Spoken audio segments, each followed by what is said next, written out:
All right, let's dive into a single day that changed everything for AI. April 3rd, 2026.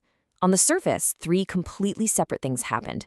But when you look closer, well, they tell one single story about a massive shift in how we live and work with artificial intelligence.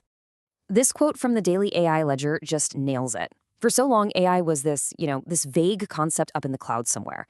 But on this day, it started to land. It became something real, something personal, something right here on the ground with us. So first up, let's talk about the revolution that landed right on our desks. This is where AI stops being a website you visit and starts being part of the machine you use every day. And boom, on April 3rd, HP drops a bombshell. They unveil something called HPIQ. Now, this isn't just another app or a software update. They're calling it a workplace intelligence layer, baked right into their computers. This is a huge leap. And just look at the firepower we're talking about here. It's running a massive 20 billion parameter model, and the key word here is locally. It's all happening on your device. Summarizing your meetings, organizing your work. It's doing the whole shebang without sending your private data out to the internet. Your PC is no longer just a tool. HP says it's now a context-aware teammate. So how does this magic work?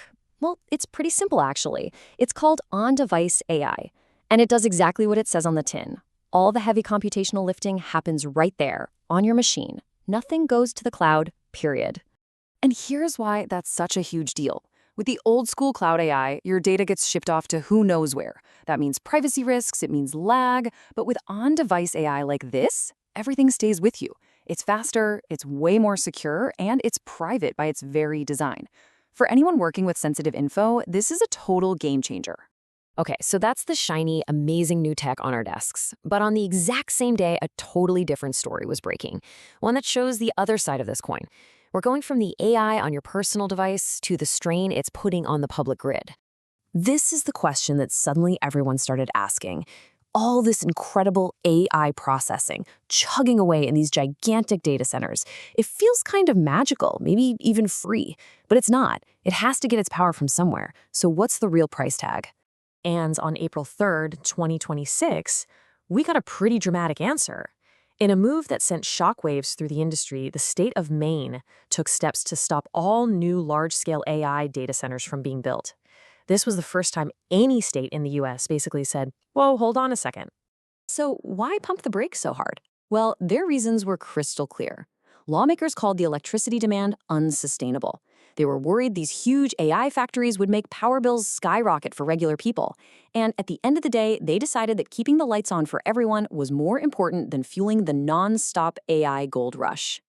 So what does this all mean for you and me? Well, Maine is probably just the beginning.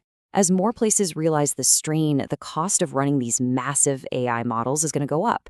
You could almost think of it as a green AI tax. And it probably means that the era of free, super powerful AI, well, those days might be numbered. So we have AI getting personal on our computers, and we have it hitting a very real wall out in the world. The third story from this incredible day gives us a peek at the future, a glimpse of where this whole personal AI trend is going. And get this, it comes from a leak. That's right. On the morning of April 3rd, source code from Anthropic, one of the absolute titans of AI, spilled out onto the internet. And hidden inside was a blueprint for the next stage of AI assistance. It showed us the endgame. So what did we find? A project called Claude Code. And this thing is not a chatbot. The code described a persistent AI agent.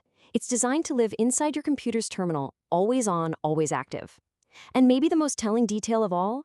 The internal code name they were using for it was Buddy. This really shows you the shift in thinking. We started with chatbots, right? An AI you go visit in a browser tab when you need something.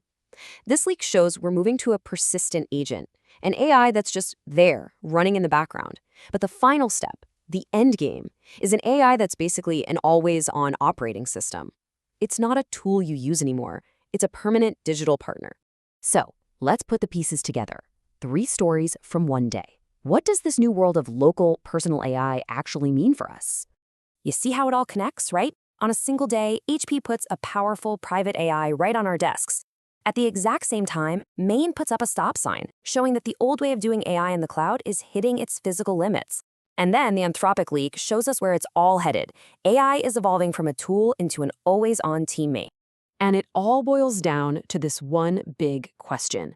The entire AI revolution is shifting. It's moving out of distant server farms and into our lives. It's on our desks, it's affecting our power grids, and it literally wants to be our buddy. So the question for all of us is, are we actually ready for the new rules of work, of privacy, and of partnership that this future is going to demand?